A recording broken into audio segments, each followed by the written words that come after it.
recording. Welcome to Cine-Siblings Dissect and Reflect, where we review our drafts, gaffes, and lambasts, as well as talk about anything else that might come up. I'm Jamie. Ian. Oh, I'm Ian. And I'm Jamie. I see you changed your name since last time. Yeah, well, everybody calls me Jamie anyway, so like all the guests that we have on are going to call me Jamie, and I think you have a problem doing it too. So the only people who call me James are people who know me from work. So anyway, let's get started. So on the agenda today, we need to at least review our horror movie draft. So Ian, Yes. Who won? Well, the Twitter poll was pretty overwhelmingly in my favor, as were some of the other places we put it. I like how some of the like Instagram people would just like it and not tell us who they thought was the winner. So yeah, I won the first draft. Yeah, I think one of the criticisms for mine were that my movies were more watchable, but for those folks who didn't like horror movies, which makes sense because I don't really like horror movies. So mine was the list of non-horror horror. But yeah, but I won despite my betraying myself when I didn't even mention The Ring, which is one of my favorites. Obviously, it was one of the movies that really got me into horror. And I got a good story about that one. Oh yeah, yeah. I did too. Because were you this there? Came out. Yeah, I was there. But okay, when I first watched this movie, we rented it and we watched it on my birthday. Me and 3 other friends spent the night, and we were all on separate couches or chairs. We were watching it. Our parents were in their bed. I don't know where you were, but Carl, our stepdad, he would come out and, do something in the kitchen, get something, and then he'd leave, and then he'd come back out. And then he came back at the end where she's, coming out of the TV or whatever. And we're all on the same couch, and he just starts laughing, laughing at us. Because you've all migrated. We're all like huddled up together on the same couch. But we're in 7th grade. Like, yeah, whatever. Cool. That's cool. So I remember it was at one of our friends' Sweet 16 birthday parties, and it was kind of a larger gathering, kind of families and everything, but a lot of teenagers, early college kids too, and so like half, maybe a little bit more than half, were watching The Ring, and one of our friends, Taylor, had chewed a hole through his shirt that's like this the whole time. Like most of us had seen it. Mm-hmm. He couldn't handle horror movies, yet he watched the whole thing. Oh, he watched the whole thing. He was into it, but Daniel, our older brother, had that long hair with the ponytail. Mm-hmm. So we snuck him into Taylor's car because we were in the group that wasn't watching the movie. Because again, 1, I had seen it already, and 2, I don't need to watch horror movies. So we sneak him into Taylor's car, have him sit in the front seat, so when they're leaving, he's just sitting there. He's got his long hair pulled up in front of his face. And I think we put him in like a pea coat or something like that. I thought it was a white sheet. Something. It was, Taylor got all the way to, he put something in the back. He got all the way to putting his key in the car door. He pulled on the handle. I swear he jumped so far. 6 feet back. It was so good. And then he was like, who is that? Who is it? Because there were so many people there. Yeah, I was like, who is it? Who could that be? I was looking for a girl, obviously. And right. Daniel, our brother, always had his hair up in a ponytail.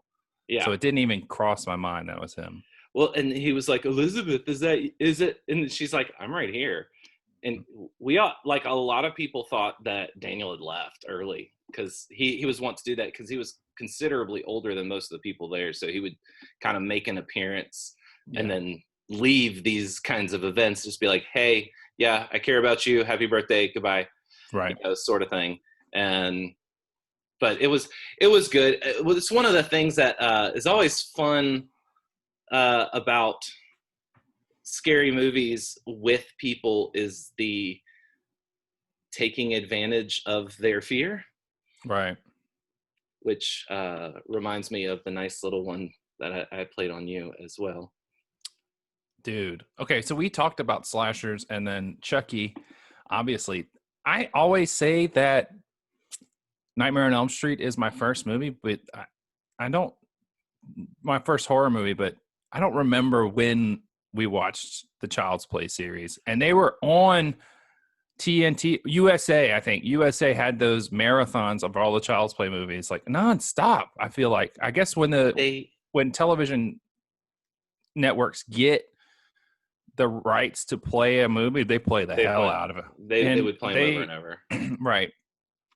But I remember watching them on marathon. We stayed up, me, you, and your friend Jonathan, and I could tell my side of the story, and then you could tell yours. And I actually fell asleep. It was really late. I fell asleep in the living room, in the den recliner, and you were like, well, whatever. But all the lights are turned off. And earlier in that week, our mother had cleared out the attic with all of our stuffed animals that we had as children, including what I had received for one of my birthdays and my buddy doll for whatever. My buddy. Anyway, I wake up in the pitch black. Everything's turned off. You little shit. And he knew I was terrified because this isn't the first time we watched these movies. And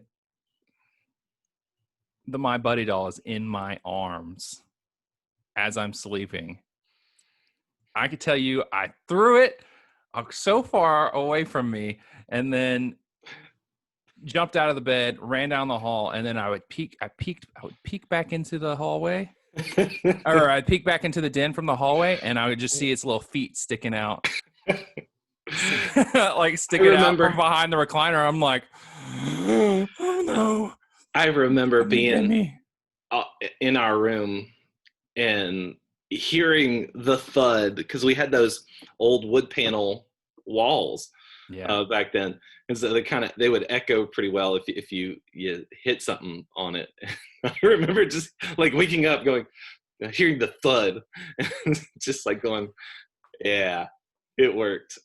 I went back to sleep. I got in trouble for that, not because you prank on me, but because you tore the bags open. I had to find it. I had this brilliant idea because I knew it had been done recently, so I had to tear all the garbage bags full of old clothing and stuffed animals and such open to find it. And so I tore like 3 or 4 bags open before I found it. Yeah, that's what I got in trouble for, because I made it difficult for, I guess it was paralyzed veterans at the time. You're such a little turd. I know. Yeah. So that was a good one though. Yeah, but guess what? I still won the horror movie draft, and I mean that's your genre. You're gonna win that one. There'll be genres that favor me. Yeah, I mean, we'll see how the family movie draft goes, which is dropping very soon. Very well. When we're recording this, yes, it will drop in a few hours. At midnight. I have it set to drop at midnight, so that's going to be cool. Right, and so that's October 23rd. So my wife is our guest on the podcast, and that is her genre of movies. Really true. I'm like, I always try to get her to watch horror movies, and she's like, no. She likes she likes the dark detective stories, like Seven or Mystic River or stuff like that, but she doesn't like horror movies. Got that. I don't know what she likes. She's fine with the slashers, really, but the paranormal stuff she doesn't like. And then Yeah. That reminds me, before you move on, that I really should have mentioned Paranormal Activity in yeah, but my we honorable mention. I don't know. and we talked about that because you said Paranormal Activity, and I said the Blair Witch Project. How is that not? How did that end up on the waiver wire, so Well, to see, speak? But I remember that being kind of spoiled for me, Blair Witch being kind of spoiled because everybody was making fun of it before I ever saw it. And I don't even remember, I barely remember the film at all. So maybe I didn't even finish it. But Paranormal Activity got me. One, I love those sorts of found footage films. You know, Blair Witch I know is kind of the initiator of that. But at the time, I lived in an apartment, and the downstairs apartment, the upstairs apartment had just removed the carpet and put down hardwood floors. Dude, so scary to wake up in the middle of the night with the dum dum dum dum dum dum dum upstairs, because we weren't used to that yet. man, if you like the found footage stuff, I do. I think okay. it's cool because one of the reasons I like it from a storytelling perspective is that you know that nobody is safe, and so it kind of helps with the idea of the suspension of disbelief to an extent. It's Right. like this is something that happened, and you know, sometimes it's difficult to actually tell a story that way, but sometimes it's fun because you got to piece things together, which I don't always like. And there are plenty of found footage films that aren't that great, or have like really boring parts. But I find them, I like that they exist, you know? Right. And apparently, somebody did a study, and it is scientifically proved that the movie Sinister is the scariest movie of all time. For me, and I commented on the Twitter thing, whoever posted it, but I said, this movie was terrifying. And I watched this movie by myself with me and my dog. There was just one of them at the time when I watched this. Me in Indiana, but he barks at literally everything or literally nothing. He barks at nothing. So me watching this by myself, he's barking at nothing. But I feel like the end of the movie, the end of the film kind of goes off the rails a bit. And that's why people don't really talk about it as being like the scariest movie of all time. See, I'm unfamiliar with it. So like, dude, just go watch, like, when we finish with this, go watch the trailer and you'll be like, you are intrigued, because it's like, the main character is Ethan Hawke, and he's a writer, and they move into this new house, and he goes upstairs into the attic, and he finds this like box of old school film reels, and he's trying to write a murder mystery or something like that, like a kind of like a serial killer mystery kind of thing. And he's got writer's block, the kind of the cliche writer story, but he starts finding it, and then he like hooks up the old school film reels, and there's some really horrifying things. So he's like the guy finding these found footage kind of things, but it's not like really found footage. It's like somebody demented filming this kind of stuff. okay. And then it kind of turns into this kind of paranormal investigation sort of thing. And then, but we were talking about found footage, and I wanted to mention we need to watch this. I want to watch it with you because I want to rewatch it. VHS and VHS 2. It's basically these two guys, or this group of people. They break into this house, I think, to like burglarize it, and they actually end up finding all these VHS tapes, and then they start watching them. So it's a found footage of them finding these tapes, and then it's like a bunch of little short snippets of horrifying found footage. So it's like little vignettes of all these scary stories. One of them is particularly cool. And the second VHS movie is like, it's sort of a zombie apocalypse, but it's a guy who's like biking, and he gets infected, but he's got a GoPro on. So Mm. you see him get it bit or attacked, and then you see him come back up with his GoPro on, and you get like a first person zombie GoPro. It's really, really cool. That's interesting. I like that. That sounds like a fun film. I mean, I guess some things about horror, it's always tricky because sometimes it seems to take itself very seriously. No, it doesn't. And then some of them don't. Like Child's Play is not meant to be taken seriously, but it doesn't mean it's not horror or it's not scary. Right. It's just kind of a different sort of thing. But like The Exorcist, Hereditary, most of my list is supposed to be taken seriously. Right. Like Gremlins on mine, that's not a serious movie. Horror comedy. Well, yeah, it's a comedy horror, but it's also like it's a Christmas movie too. So, Sure. It's just one of those weird things. And Jaws wasn't even technically listed as a horror movie, so at least on Wikipedia, it's a thriller. So I guess I even your other choice in that burned on kind of that. department was Jurassic Park, but that's not really a horror movie either. I mean, I went for it because it does make people scared, or it did originally, right? But it's not really. I guess I failed in that thing, and I could have just gone, Nightmare on Elm Street or something classic, but I really didn't. But whatever. So, I think I'd do better on the family movie draft, which although looking back on my honorable mentions of that one, kind of like going, did I really? I really don't think I went the right route. But in that from now on in our draft program episode show, what is it? One of the things. I guess they're all good, but we're going to do 2 bench warmers per team per person, and that'll be. I don't think we should actually post them or whatever because that can influence the top 5s, but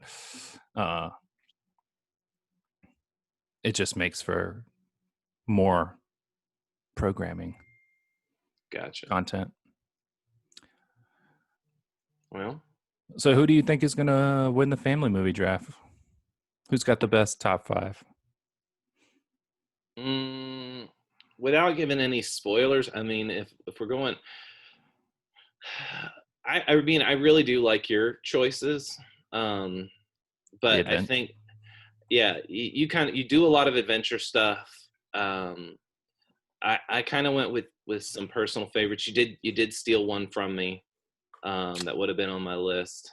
I think I went with things that I love and love to rewatch.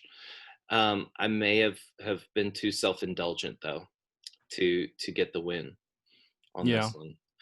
I think Emily has some really good classics in hers. Although, yeah, no, I think she's got a good chance. I think really it's going to be between you two, unless we just get a lot of people who have happened to see the films that I picked and just have a nostalgic attachment to them.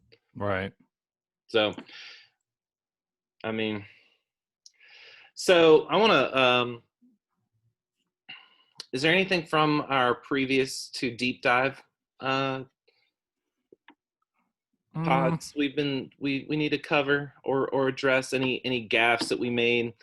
Well, I know I addressed it, but the Bond movie, like I kind of did a tag on at the end of the episode, but the Bond movie got pushed back to 2021, and then Dune got pushed back to October 2021 from December of 2020. Oh boy.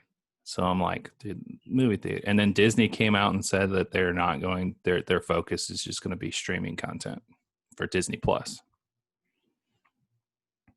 Okay, so rumor mills are flying that like everything's just going to go D plus. But they're apparently one of the Disney executives just has been like hard pushing for Black Widow to go straight to Disney Plus, like Mulan did. Really? Yeah.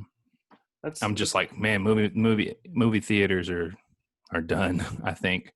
Well, and that's one of the things I actually worry about with all this COVID stuff and movie theaters. Is it going to completely change the landscape? I sent you a text the other day or yesterday or something. I can't even remember the movie I was talking about, but I remember it talking about it coming out to rent. And for some reason, I got it in my mind that movies, like movie rental places, used to get movies first before the general public could buy them. I don't know if that was true or not. No. Okay, well, because they used to go to pay-per-view first. Right. Yeah. And I thought it was to pay-per-view and then to rent and then to buy. Maybe this was just something I had cooked up in my mind as a kid, because generally we would rent movies before we bought them unless we had seen them in the theater. But like, so then of course we don't have movie rental places anymore other than like, Redbox or the occasional, if you stay at a Disney resort and they have movies or whatever. Except for that one Blockbuster we went to in Bend, Oregon. Yeah. Oregon. Yeah.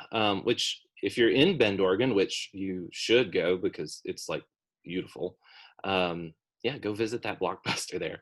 But I'm wondering though, with all this, is it going to change how these production companies or distribution companies handle newly released movies? Like, are we going to lose theaters from our culture to some extent? I mean, is it going to become less popular to do? I don't know. Look, we're in the Baton Rouge area, right? Mm-hmm. We've got 5, 6. Like, I'm in Ascension Parish, so that we have one theater. That's a suburb of Baton Rouge, right? So. Well, yeah. I mean, part of the greater area. But we have, in Louisiana, we have parishes and not counties like the rest of the United States and whatever. But so I'm on the outer parish of the East Baton Rouge parish. And then so we have one theater, we have a Malco, and then they have an AMC. Well, they have 2 AMCs in Baton Rouge. There's 2 AMCs in Baton Rouge. There's a Cinemark in Baton Rouge. There's a movie tavern in Baton Rouge. There's a movie tavern in Denham Springs, which is just on the other side of which Baton is in Rouge. Livingston Parish. So that's a lot of theaters. I think one of the AMCs is going to close. At least one of them, right? Yeah. I mean, probably there's independently owned one too in Baton Rouge. It used to be Grand Cinema. Yeah. That one's probably gone. Oh man, they just remodeled that one too. So yeah, that one is probably toast. One of the AMCs, I can only imagine, is the one on O'Neill is probably gone. The one by the mall will probably stay. Cinemark has that foot traffic of Perkins Row that it'll probably. I mean, it's just kind of a destination, like, oh, let's go shopping at all these cool shops, Urban Outfitters, Anthropologie, whatever, and then catch a movie. And there's also like the ramen place right next door. So I think that movie theater will be okay. The Cinemark. I don't know. The rest of them, the movie taverns, I don't see recovering. Really? Why is that, you think?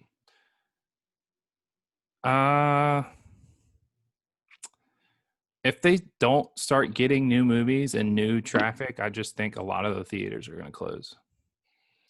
Yeah, I mean, I really hope not.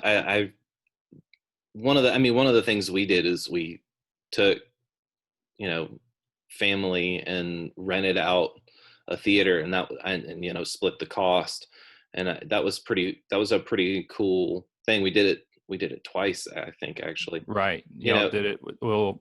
Yeah, I mean, so that's always an option, but like it's not going to keep those theaters afloat. No. And I mean, a lot of people didn't even know that was a possibility, but the rates were reasonable. And to me, the rates being that reasonable indicates that they're pretty desperate. And no, you know what indicates they're pretty desperate? The concessions are all way cheap. We pay like $5 for $5 for a large popcorn and a large drink or something stupid. Yeah, I mean, and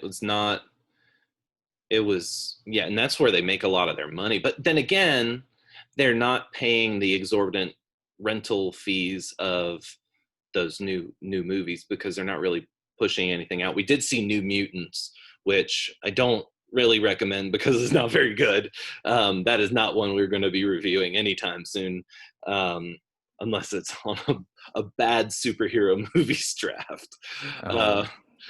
It was not good. But you know, I was glad I went to see it because I think it was nice to get out and do something that's basically been verboten for so many people. Yeah. We'll see. Wonder Woman is still a Christmas Day release.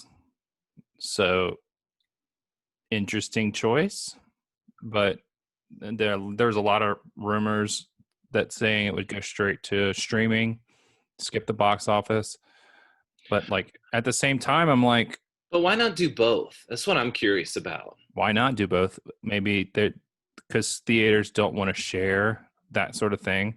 Maybe contract sort of things, Yeah. or I remember when like Trolls World Tour came out, and it was like it was a success, and then they were like AMC and Universal or whoever released Trolls got into a big spat about whatever, but whatever. Gotcha.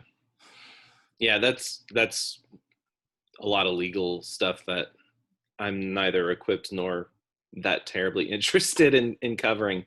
But what I do want to talk about briefly is giving everybody a like heads up on what's coming down the line for us, stuff we have already recorded and yet to drop, and stuff that we have decided that we're going to record. Yeah, because we're not on any sort of schedule yet, and we're like, oh, Saturday night we record our episode for the next week. No, we're just like, I have young kids. It's hard for me to do that. Yeah, we're just laying them down and editing them as we go, and just drop them weekly every Friday. And if there's a 2-parter, we'll release it on that Monday following, so you don't have to wait all week to get to part 2. And I think these sort of episodes will release on a Monday after the next draft drops. So this Friday, Family Movie Draft dropped, and now you're listening to this podcast on a Monday to listen to us talk about our horror movies draft. Sorry, just ate and drank Dr. Pepper. What were we talking about? What's coming down the line? What's coming down the line? So obviously, Family Movies Draft just dropped on Friday. And then this week on Friday, we are going to drop Braveheart Part 1. And then the following Monday, drop Braveheart Part 2, which, if you can see, I'm editing. Well, yep, there it is. I'm editing that as we speak. Well, not as we speak, but I was doing it yesterday. Presently. That is what I'm working on. And then we've got our next draft. Is that what we got the superhero moments draft with a special guest, my closest friend Steven, all the way from Austin, zoomed in. And then we are going to do a deep dive into Saving Private Ryan for Veterans Day in November 11th. Yeah. And then a World War II film draft, which I'm really excited to watch all these movies so I can really properly rank them. This has been the draft that I've been doing like more homework for than I realized, because when I started looking at the list of World War II movies, I'm like, it has been too long. This is probably one of my favorite genre of movies, and it's been way too long since I have watched some of these films, and some of them I had always meant to watch and haven't seen. Some of the newer ones and some of the older ones. Like, it's kind of like, oh well, I rewatch this, this particular film, like The Longest Day or Patton, but have I mean, yeah, we would watch those infinite amount of times, but there's some that like A Bridge Too Far. You said you rewatched that recently. yep, I watched so that a good. lot as a younger lad, and then Longest Day, obviously. Jean has a long mustache. And well, one of the things I rewatched was To End All Wars, which is one of those Is that movies. Kiefer Sutherland? Yeah, Kiefer Sutherland, and Kieran, I can't remember his last name. And Kieran Hines? no, I don't think that No. was it. It's a like a Gaelic last name. It's either Irish or Scottish. I'm not sure. But that's a movie I think we could probably do a deep dive into. I mean, actually, a lot of these World War II movies are worthy of deep dives, but we need to spread them out so we don't focus too much on any one particular genre. But anyway, To End All Wars was a movie I wasn't going to, like, I didn't think I could handle watching it again because it's so heavy. And it's like some movies I can watch one time and be like, okay, I'm good. And I don't need to watch that again because that was emotionally draining. The point was made. This is not really entertainment. It's like watching the Pianist or Tears of the Sun. Like, these are terribly heavy movies that depict horrible things. Schindler's List. Right. So, like, you have these Um, films. They're so they're very well crafted, but it's just like I can't emotionally subject myself to this over and over and over. yeah, I think it centers on 4 POWs. So you have Robert Carlyle Yeah. and Kiefer Sutherland, and then Kieran McMenamin Yeah, that's it. and Mark Strong. Right. And then there's but the Japanese cast is also very good. And it's a true story, or based on a true story. They've, every World War II flick tends to kind of consolidate, even Band of Brothers, where you've got more time in a miniseries to expound on some of these happenings. They've got to consolidate characters and things like that. But yeah, it's really quite good. So Yeah, there's a bunch that I want to rewatch. I know I sent you a big list. Me and my wife just watched Enemy at the Gates, where I was thinking, like, I loved this movie as a kid, and this really, like, kind of jump started a sort of obsession. Not obsession. I was already obsessed with war movies. True. But Enemy at the Gates kind of triggered this weird intrigue with Russian culture. Huh. And I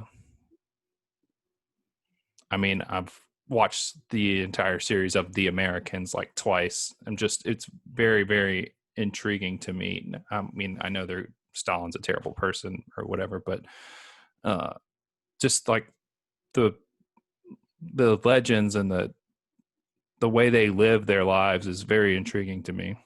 That I buy it. I mean, just because Stalin was a terrible person doesn't mean Russia and Russian culture is unworthy. Just like because Hitler was a horrible person doesn't mean, and all the people who followed these despots, it doesn't mean that the cultures they ruled over Right. are unworthy of things, of admiration. I think every culture has something worthy of admiration, and every culture has something worthy to be despised, I'm sure. Right. But this movie I thought was going to be a definite top 5 pick in my World War II draft. And I'm like, man, now that I'm like grown and I have taste buds for movies, they make weird directorial choices in this film. And I'm like, and I really like the story of the two main characters of Vasily Zaitsev and Tanya Chernova, Chernova, sorry. And we were talking the other day about how I was like, somebody needs to actually do this right, do this story right, because it is a heartbreaking story. They fall on she's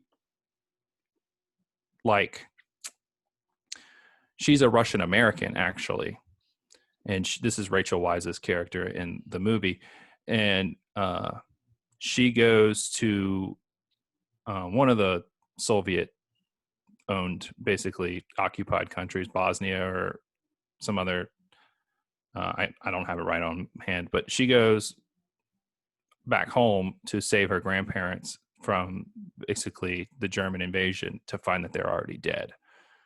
And she joins the resistance, and then she joins this sniper school where Vasily Zaitsev teaches her how to snipe, and then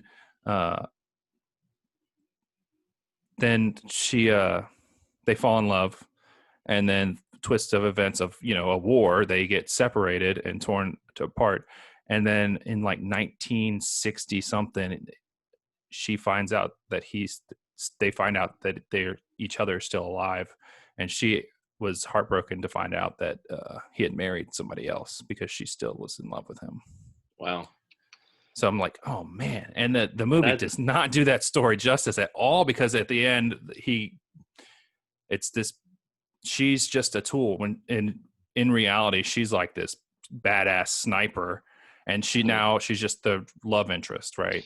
And I told Emily this, and she's like, that's stupid. Why? It's stupid. Typical Hollywood, just making the girl the love interest. And I'm like, this girl is beautiful. And like the photos, I'm like, this girl's beautiful. Rachel Weisz is beautiful too, but this girl's a badass sniper in the Soviet resistance, fighting off Germans. And then she, at the very end, she does get wounded. They get separated, but at the very end, he finds her in like a whatever med camp. And see, that is one of the things about historically based films that tends to bother me, is whenever we have better story in history and they change it for some unknown reason. Braveheart. Well, that was my big problem with Braveheart, and I think you guys will see some of that there, and I may or may not articulate it very well, but I my problem with a lot of it is that the story is so good, the real story, or at least stuff that we do know about William Wallace, like there's a lot of really good stuff that they could have used and they didn't use. And, right. And I think that, that's really a problem with Mel Gibson's two war films like that, Braveheart and The Patriot. It's like there's no moral ambiguity. It's bad guy bad, good guy good. And right. It's like, it, to me, looking back on it's still fun to watch. But sometimes, I say that in that episode, I have a love-hate relationship with this movie. It's like there are things about history where, in war movies in general, that underscore the idea of humans killing humans is a very sucky place to be. Yeah. And most humans understand that it is a sucky place to be, or a sucky situation to be in, right? A hellish situation to be in, and it does change people, and sometimes for the worse, and then sometimes people can show out themselves as being better than they thought. But I guess my thing about war movies is I don't mind. I really don't mind movies that take historical liberties. I It's mean, when yeah, you kind of have to you have to tell a good story. but do something that adds to the drama rather than oversimplifies I things mean, too I think much. you and that dang phone. Uh, I think that that's why Saving Private Ryan is considered one of the best war movies of all time, is because it is considered that, because one, it gives you a realistic depiction of D-Day, and then it tells a very uh, powerful story, which is based on some truth. That there were four brothers all in the same company, died all together, and they kind of ran with that, you know. And they talk about that in the movie. That's why they doing this to get Yeah, the last brother out. yeah. I mean, I don't. It sort of happened, but I really don't. I do have a problem with the premise of the film, even though I know what it's historically based on, and I know that it had some precedence, but I don't really see that in the middle, like in the first stages of the invasion of Normandy, they're going to greenlight this to happen. Well, But it's not in what the it first does stages, but yeah. kind of is, No, I because they mean, talk about the other missions, clearing minefields and blah blah blah, that yeah, Captain Miller has already done, and okay. lost some men after the beach. I mean, they're still on the beachhead, but We're probably jumping ahead because we're going to do a deep dive into this film. yeah. So let's Whoops. let's save some of it. But But the, there are. I mean, World War II was a massive war, and sure, uh, it is not as simple as bad guy bad, like Braveheart, bad guy bad, no, and a lot of movies like that's why I'm so intrigued to rewatch. I haven't watched them since the theater. Was the Clint Eastwood's companion films of Letters from Iwo Jima and and Flags of Our Fathers. Flags of Our Fathers. Yeah, Is the Iwo Jima is from the Japanese point of view, while Flags of Our Fathers is the American point of view. right. And And they I both came mean, out in 2006, so it's really very I loved Letters to Iwo Jima. I actually don't remember if I ever saw Flags of Our Fathers or not. I ended up seeing Letters to Iwo Jima with a group of friends after, honestly, a Burns night. We all went to the movies in our kilts and stuff, and how we just cute. we didn't know what was out or what to see, so we got there, and I was like, well, that's a World War II movie. I want to see that, and so everybody Yeah. went along with it. Of course, our grandpa, I mean, our love for the World War II history is what we bonded over. He took me to see both of those movies, I believe, and I think our dad went with. Yeah. Yeah. Um, yeah. So World War II movies are coming down the line, and honestly, we're probably going to do more deep dives into some war movies. Um, based Pearl on, Harbor. I mean, we haven't really picked one to lambast, but Right. I'm I mean waiting that. to do like one that I really love and you hate, like Batman v Superman. You're gonna be like, this movie's Uh, trash the whole I time. I didn't hate it as much as I thought I would. Like, I just don't love DC, so like I have no real attachment or love for. I mean, Batman's pretty cool, but like I don't like Superman But at you all. did like the way it's like you put the Big Blue Boy Scout into modern day, like cancel culture sort of thing, and how is the world going to react? Like they're going to, some people are going to reject this alien, this, Oh yeah, and some people are going to praise him.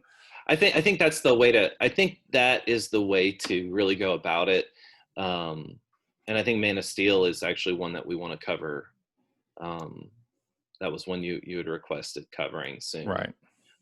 So, um, I think looking at it that way is good. And I think really that's the only way to deal with Superman without retconning his powers that we all, like, as a culture, know that he has, because he's been around since the 30s. So I mean, Yep. you don't want to mess with that too much. But yeah, I mean, and that's one of the things I think Civil War played on, and really the comics kind of address this, and I really like, since we're talking comic book characters, was it Injustice? It was basically a hypothetical parallel universe where Superman, The Joker kills Lois Lane. and Superman becomes a despot. Well, he kills Joker. But he becomes a despot. Right. He basically becomes a dictator. Right. So, but he's doing it for the quote unquote greater good, which is really, it's really interesting, and it's basically DC's version of Civil War. Because is Injustice, and in a sense, because you get Batman v Superman in that way, but it's like Batman, right? And BBS recruiting a team. BBS, we kind of get glimpses of what evil Superman would be, or dictator Superman would be like. But I think what we're going to get in this new Zack Snyder's Justice League is that Darkseid has taken control of, or corrupted, Superman in some sort of way. But Lois Lane dying is probably a trigger here as well. And I'm okay with that. And that's basically always been the part of the problem with Superman is the idea that, he's got all these powers, but he's incorruptible, like morally. Right. But now that they've started to play with the idea of, no, he can be morally less. He can be more morally human. Right. More morally corruptible. That makes me go, okay, I'm much more on board with this now, because that's something I can relate to. And that's one of the things that I think everybody should relate to. And the idea of, if you had the power, you would, I would save people. I would be so good. No, you wouldn't. You would abuse your power. Almost immediately, you would abuse your power. You get Homelander. I've been watching The Boys, and dude, he's like one of my favorite villains ever. I am so down with. Well, I think it's kind of, they're spoofs on so many of our favorite DC characters. For the most part, it's DC. It looks like, but it's like, okay, this twist is good, because the premise is just like, yeah, I buy it. I buy every single bit of it, because what would you do? What could you do if the superheroes realized that they didn't have to be noble? I'm Homelander. I can do whatever I want. And that's what he says. I mean, what a good show, bro. Anyway, yeah, we just finished it. Well, it just finished, really. It finished a few weeks ago, or the second season did. Yeah, I haven't finished the second season yet, but that's going to be good. I mean, and that's one of the things that we don't really talk about on these podcasts is TV shows. And I really think TV shows are, especially in this COVID world, that's the way things are going. But I don't know if anything really is doing a lot of filming right now. They're getting back to filming some stuff. I know the Batman went back to filming, and then Robert Pattinson got COVID-19. So he had to step out. I guess they still did stuff without, the other stuff that they could do without him, but he's back filming again. Yeah, that's it's usually a 2-3 week ordeal. Yeah. And you don't want anybody to get sick and everything like that. So you're just kind of like, they do that.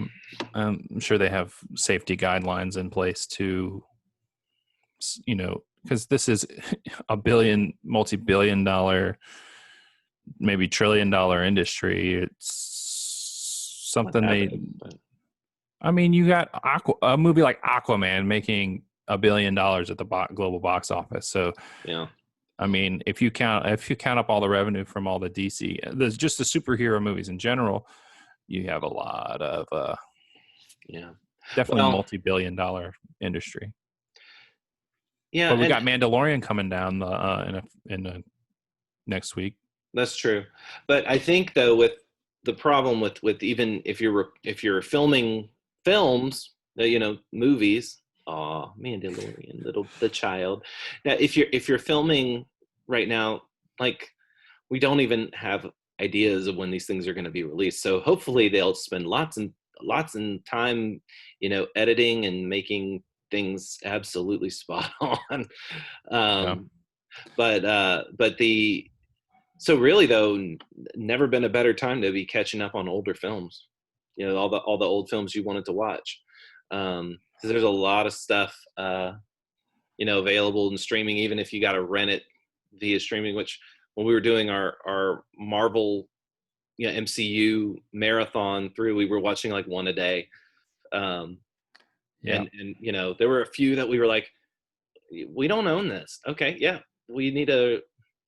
Okay, we Well, can't almost go to the all. library. Let's rent it.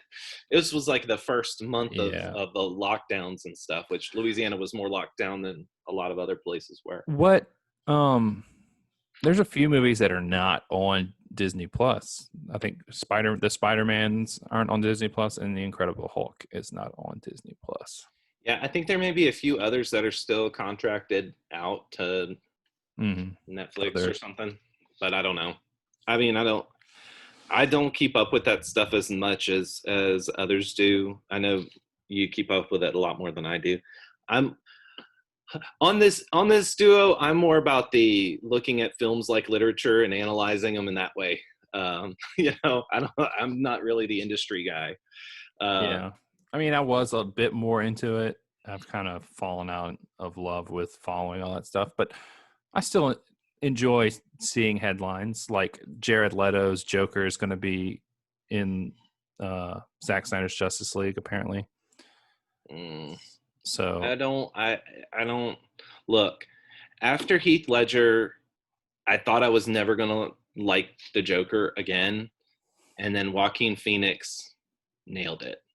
Right, but you have in the comics you have different takes of the Joker. I mean, Sure. Right now they're doing a comic book called The Three Jokers, and it's because somebody Metron, who is this kind of like the Watcher sort of in DC, Batman gets to ask him anything, and he asks who is the Joker, and Metron tells him that there's three Jokers, and he's like, what? And so now we're like gonna find out about the storylines of why there's three Jokers, and I think it's gonna be some sort of multiverse kind of thing. But Interesting. you have like Jared Leto's take is obviously like the clown prince of crime. Like you're playing him as this sort of insane gangster, which I enjoy. We don't want a repeat of what we've already had. I don't like all the stylistic choices they made. Like, take this stupid damaged tattoo off of his head, and I'm fine. Because like when he did this with his hand, he covers his mouth, and he's got like a tattoo of a big smiley face on it, and I'm like, oh, that looks sweet, and it's kind of creepy too. But they did go full like Sid and Nancy with the Harley Joker relationship. But I'm all for that. Like this is the continuity. This is the in-universe Joker. If you want to have some sort of Joker story with that, then you have to let Jared Leto do it. Sure. I mean, they can do what they want, and I mean, he's a brilliant actor. So I mean, I don't have to like it. And I'm not liable to go watch the film, honestly. It's going to be 4 episodes. What do you mean? Oh, it's going to go straight to streaming? Wait, it's going to HBO Max. It's a 4 1-hour episodes. Oh, okay. Well, because he delivered like his director's cut. He delivered to the studio a 3.5-hour movie, and because they told him they wanted it to be 2 hours, and he was like, "Really? Have you watched any of my?" He thought it was a joke. Zack Snyder did. He was like, "Have you watched any of my movies?" Like, I don't take a short time to, to tell a story that I want to tell. And he's definitely not like one to tell compact stories. And this Justice League movie that he's been tasked with in the first place is he's telling the story, the origins of two, three. He's got to introduce these characters, right? So he's like, here's a 3.5 hour, which is completely doable in a 3.5 hour movie. But he filmed like 4 hours worth of stuff. And now they've given him the Warner Media and HBO Max have given him the green light to go and do additional photography to really really tell everything he wanted to tell.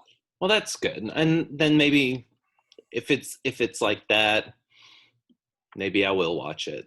It's just, I don't know. And that's one of my issues with DC. It's also one of my issues with the X-Men franchise. It's like, I don't know what continuity I'm following right now. And I know DC is going like all in on the multiverse business. And, there's rumors that Marvel's going to do it too, but they're kind of playing a little bit more close to the chest. And so like, I don't know what's going to happen with all that. But my problem is I want to know which universe I'm going to see and which universe I'm invested in.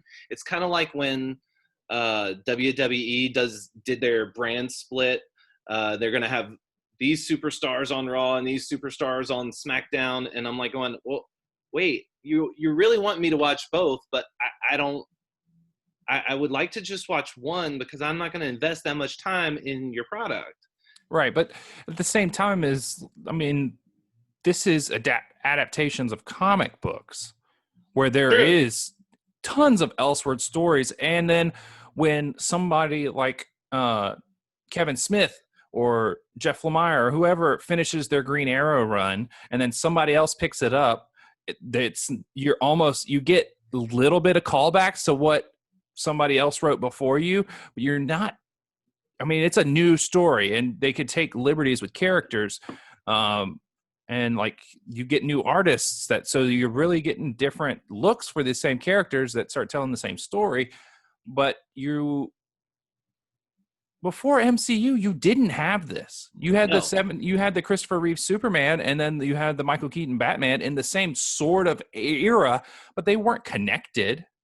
No, those two were not connected. And the Supergirl, with Batman, even as they went to Val Kilmer and those are supposedly George connected, Clooney. But right, yeah, but right. That's fine, whatever. It's recast, but it's more of the line of, well, it doesn't negate things that have happened before. I don't have to like forget anything. I can focus on the story and not be confused about why.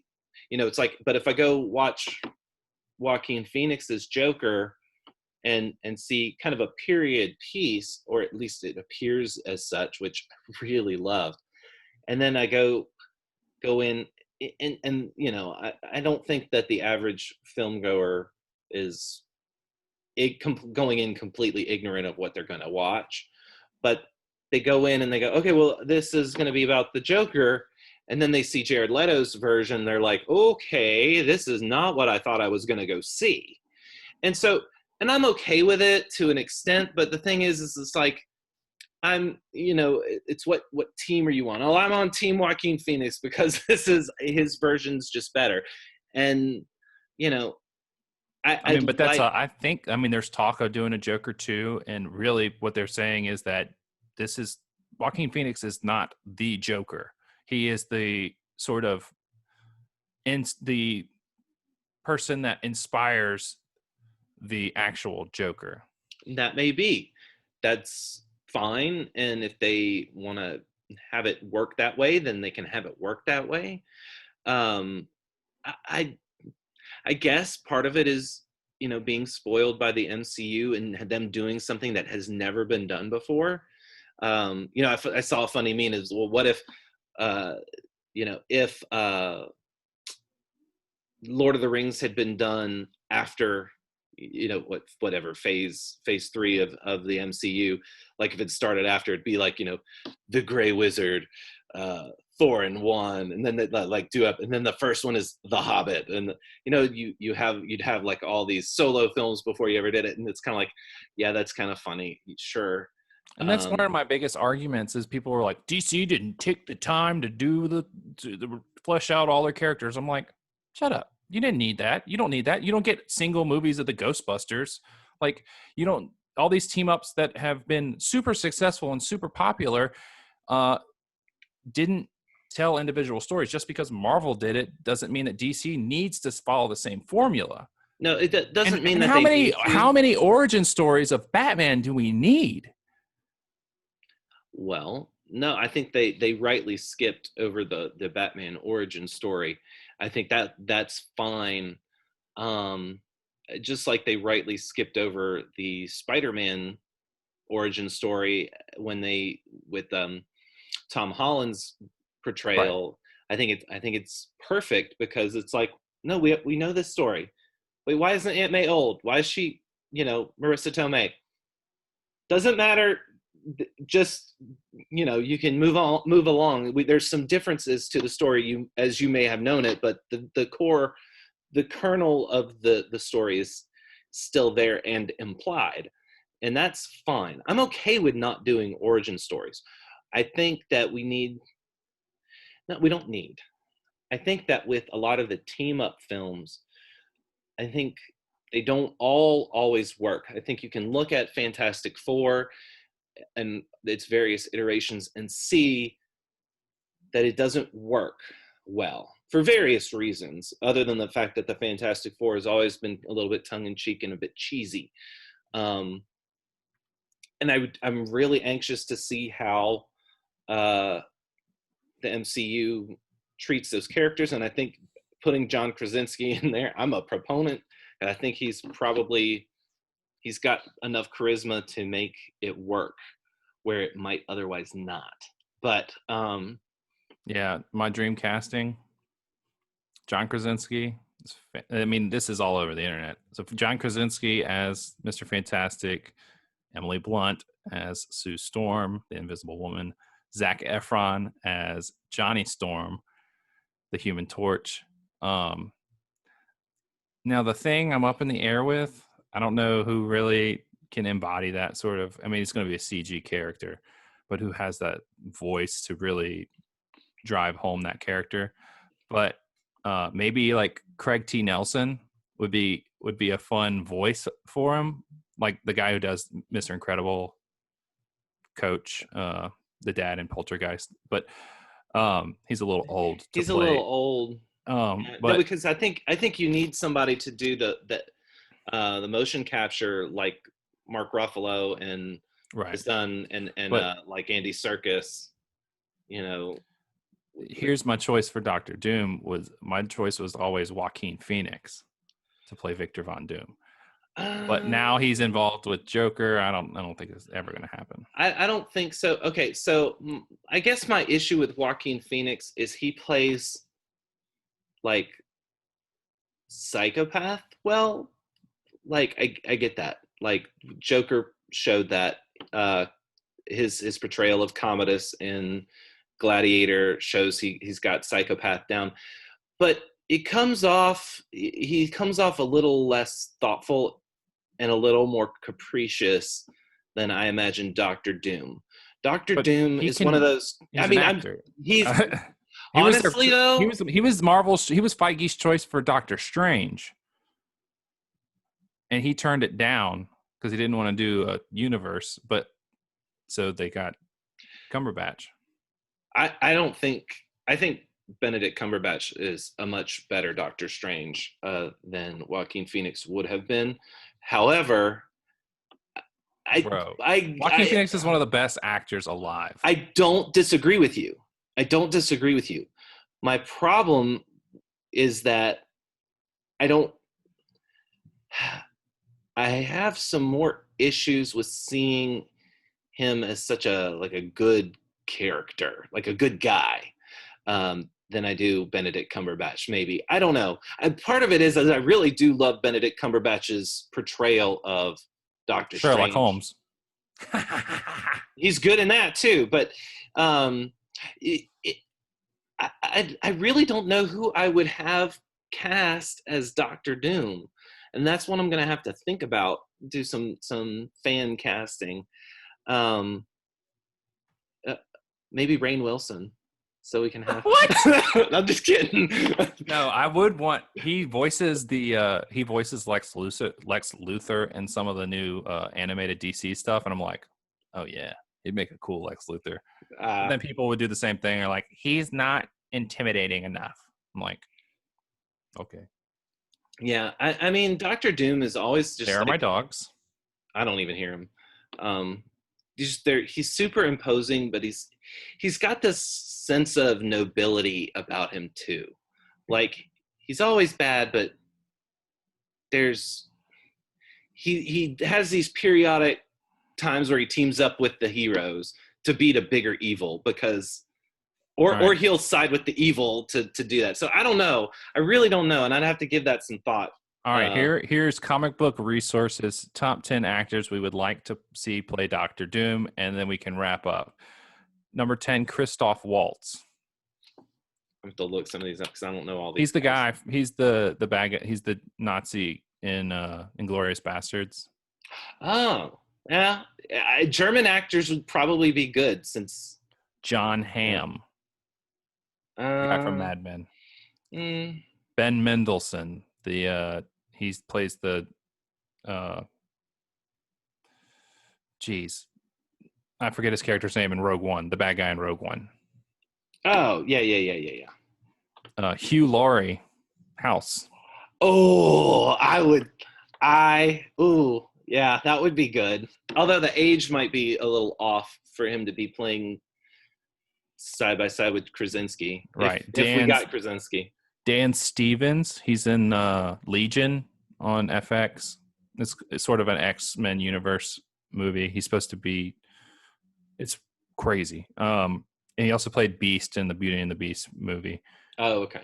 Oscar Isaac. Poe Dameron.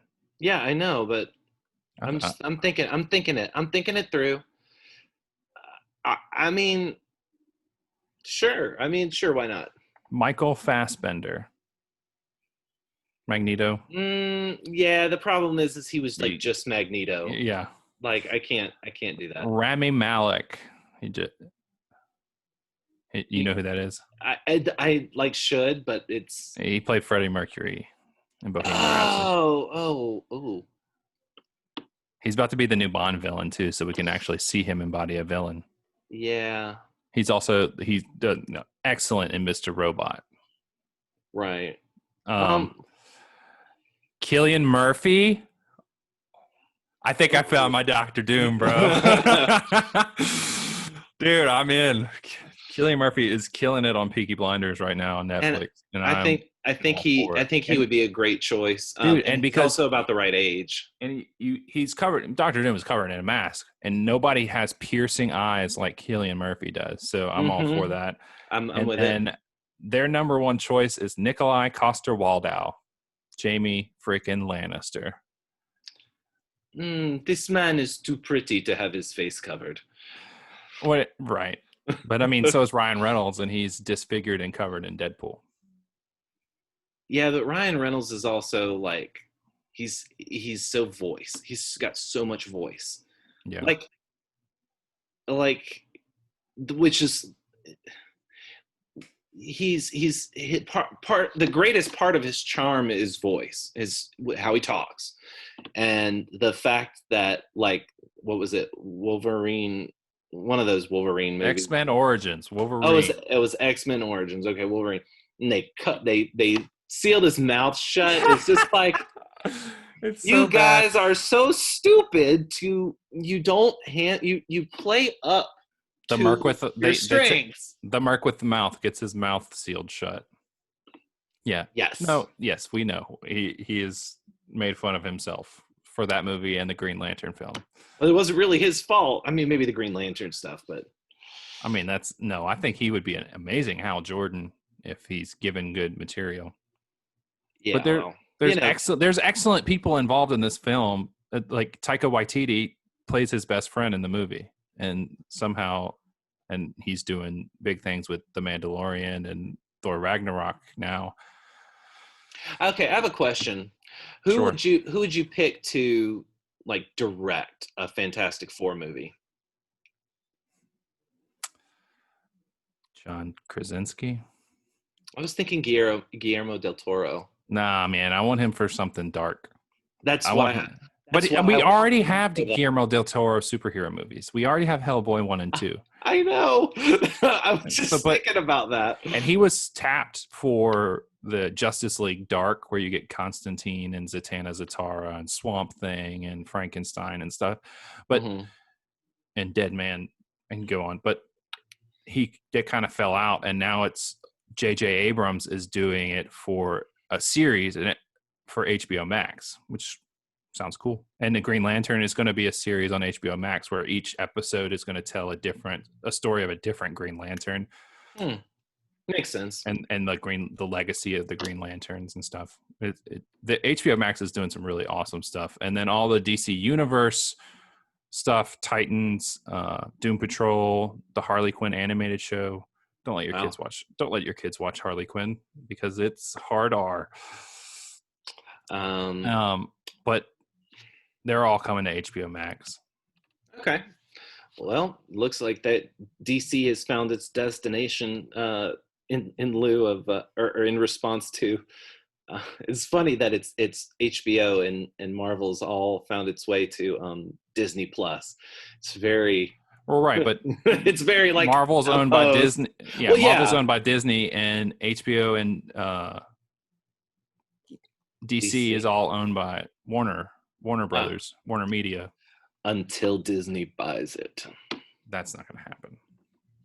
That's called a monopoly, sir. All right, so real quick, bullet point for everybody, what's coming down the line, and then we'll sign off. Oh, you want me to do it? Next. I mean, I can do it. On Friday, we're having Braveheart Part 1. That following Monday, Braveheart Part 2. Then we are doing Superhero Moments Draft. That's superhero moments, nothing to do with supervillains. And then Saving Private Ryan and a World War II movie draft. All right. So don't forget to vote on who you think had the best top 5 for our family movie draft. Our family-friendly, non-animated, live-action movie draft. Nostalgia Fest. All right. So this has been the Cine-Siblings Dissect and Reflect podcast. I'm Jamie. I'm Ian. And until next time, go watch a new movie. We are Groot. Or catch an old one.